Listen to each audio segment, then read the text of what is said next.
Alors la CSG, c'est quoi? Ça veut dire quoi cet acronyme un peu barbare? Ça veut dire contribution sociale généralisée. Elle a été créée en 1991.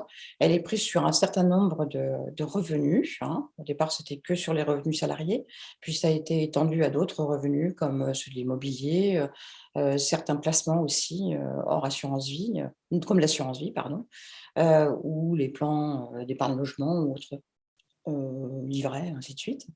Elle sert à financer effectivement, les allocations familiales, c'est une sorte d'impôt, hein, ça s'appelle contribution sociale, mais c'est un impôt déguisé, puisque c'est sur les revenus.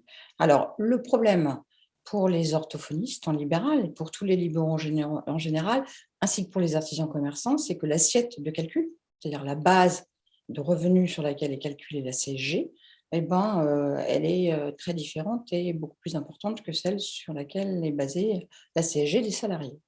Ce qui se passe, c'est que nous, en fait, quand on regarde notre avis d'Urssaf, qu'on regarde la ligne CSG, on s'aperçoit qu'on réintègre toutes nos charges, en plus de nos revenus, et qu'ensuite, le taux de CSG, qui est le même, hein, que celui, de tous les salariés et de tous les Français, est, ponctionné sur cette assiette. Chez les salariés, c'est seulement leurs charges salariales qui sont réintégrées à leur salaire.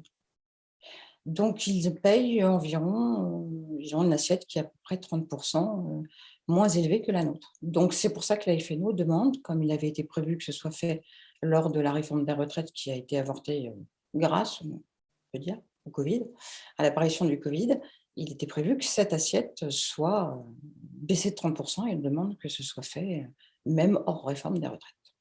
Ce qui nous permettrait de payer moins de CSG, plus de revenus de la retraite à la fin de notre carrière.